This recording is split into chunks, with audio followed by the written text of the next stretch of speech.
Imagine a proud local manufacturer has a big piece of vacant land it doesn't need. They'd love nothing more than to sell the land to a home builder and reinvest the proceeds in the state-of-the-art Canadian factory, machines roaring, workers clocking in, paychecks flowing. Canadians get the homes they need. Workers in this factory generate more economic output, driving up their wages and creating even more jobs. And both companies can turn a profit, paying more taxes for social programs. Win, win, win.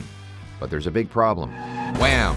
The capital gains tax would take a big bite out of the sale of the land. So, that local manufacturer decides not to sell it to the home builder. And instead, the land sits vacant, the homes don't get built, and the proceeds of sale are never made available to buy all those machines and hire all those workers.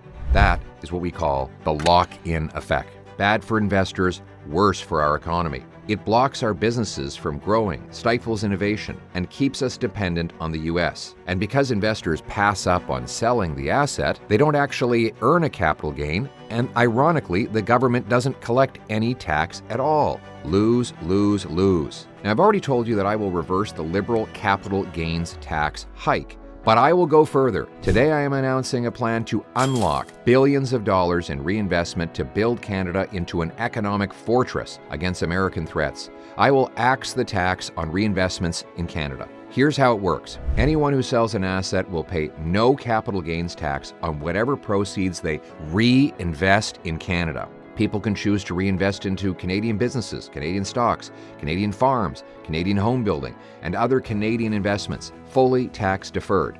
Companies will get the same tax deferral on any proceeds of sale they reinvest here in Canada. Canadians will only pay capital gains tax on accumulated gains when they cash out for good or take their money out of Canada. This tax break will be available for any capital gains reinvested between July 1st, 2025 to December 31st, 2026. But if it causes as big an economic boom as I expect, you know what? I'll make it permanent. The existing lifetime capital gains exemption for small business owners and farmers will remain unchanged, meaning they can benefit from both this new deferral and their existing exemption. Let's picture a few examples on how this would work in real life. A deli owner can sell and reinvest all the proceeds in a new Canadian company, deferring his taxes. A manufacturing business can reinvest in a new Canadian factory. A rental company can sell one building in order to reinvest in building more apartment complexes that Canadians can afford to live in. A Canadian company that has invested abroad will have a powerful incentive to bring home that investment and buy machines, technologies, factories, build pipelines, or do other things that generate growth and jobs here in Canada.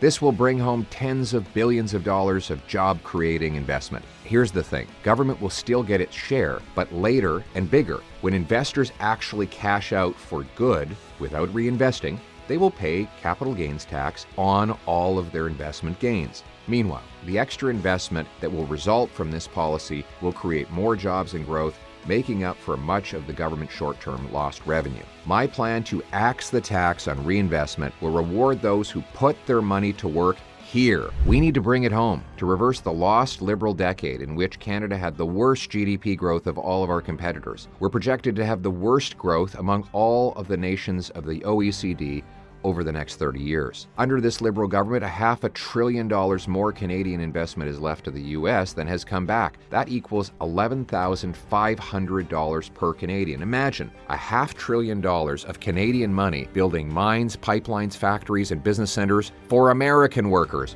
Let's bring it home. In 2023, Canadian workers got just 58 cents of investment for every dollar a U.S. worker got. And under the Liberals, we've had the worst per-person economic growth among all our competitors. And all of that was before Trump's tariff. But don't take my word for it. So our economy was weak before we got to the point of these threats from President Trump. And that comes from Mark Carney, the very guy who moved his corporate headquarters out of Canada to New York, taking Canadian jobs to the U.S. just like Donald Trump wanted. Giving these Liberals a fourth term will only make things worse. Instead, we need a Canada First government with a bring-it-home tax cut on work, investment, energy, and home building. We will restore Canada's promise that anyone from anywhere can achieve anything.